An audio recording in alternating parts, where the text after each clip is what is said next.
ఏదైతే second phase ఇల్లు ఇస్తున్నామో అది ఏ నియోజకవర్గంలో ఏ గ్రామంలో ఎన్ని పూరిళ్ళు ఉన్నాయన్నది మా దగ్గర లిస్ట్ ఉంది.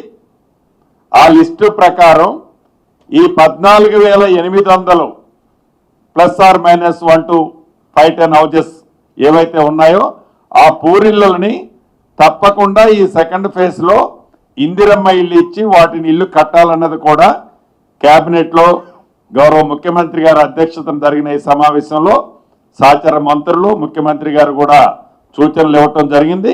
దాన్ని కూడా ఇంప్లిమెంటేషన్ చేయటం జరుగుద్ది. ఇది రూరల్కి సంబంధించిన అంశం. అదే రకంగా అర్బన్కి సంబంధించిన విషయంలో కూడా ఈరోజు కేబినెట్ నిర్ణయం తీసుకోవటం జరిగింది. ఆనాడు ఇందిరమ్మ ఇళ్ళు కార్యక్రమం ద్వారా సర్వే ఏదైతే చేశామో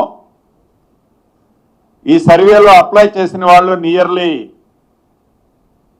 6 lakhs పైగా ఓన్లీ ఈ కోర్ అర్బన్ జిహెచ్ఎంసీ పరిధిలోనే ఉన్నారు. ఈ 3 కార్పొరేషన్ల పరిధిలో ఈ 6 to 7 lakhs ఏవైతే కోర్ అర్బన్ లో అప్లై చేసుకున్న వాళ్ళు ఉన్నారో ఇళ్ల స్థలం ఉన్న వాళ్ళు కేవలం 18,500 మంది తేలారు. ఈ 18,500 మందికి ఇళ్ల స్థలం ఎవరైతే ఉందో యాజ్ పర్ ఓల్డ్ రూల్స్ ప్రకారం వాళ్ళకి 5 లక్షల రూపాయలు ఇందిరమ్మ ఇళ్ళు శాంక్షన్ ప్రొసీడింగ్స్ ఈ నెలాఖరులోపు ఇస్తామని గతంలో చెప్పాం. అన్న పద్ధతి ప్రకారం వాళ్ళకి ఇస్తున్నాం. కానీ మిగిలిన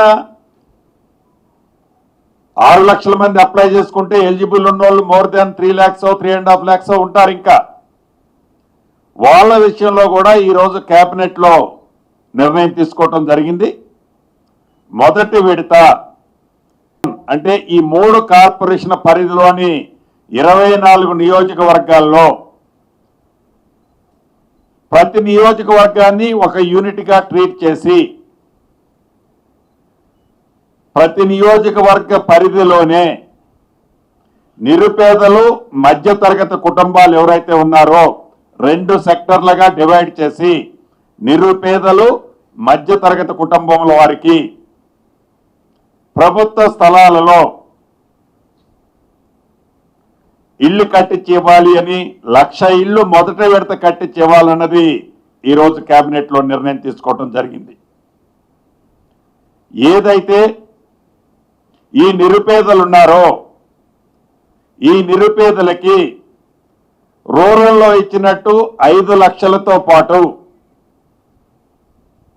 అన్డివైడెడ్ షేర్కు సంబంధించిన ల్యాండ్ ఆ కట్టే అపార్ట్మెంట్కి సంబంధించిన అన్డివైడెడ్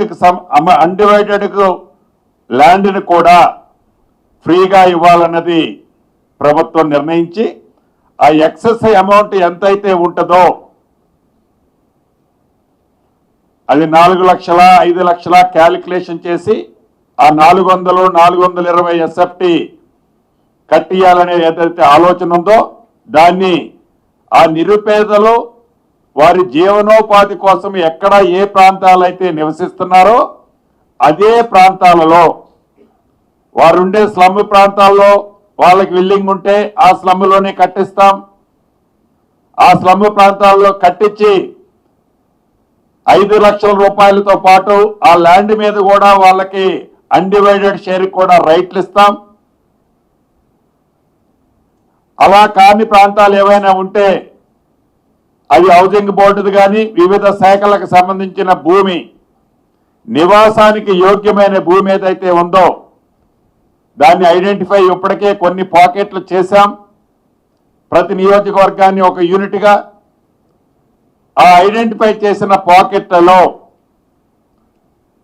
అదే ల్యాండ్లో వాళ్ళు నివాసం ఉంటున్న ప్రాంతంలోనే ఇప్పుడు నివాసం ఉంటున్న పూరింట్లో నివాసం ఉంటున్న ప్రాంతంలోనే ఇల్లు ఇచ్చే కార్యక్రమం. రూరల్లో 5 లక్షల రూపాయలు ఇస్తున్నాం.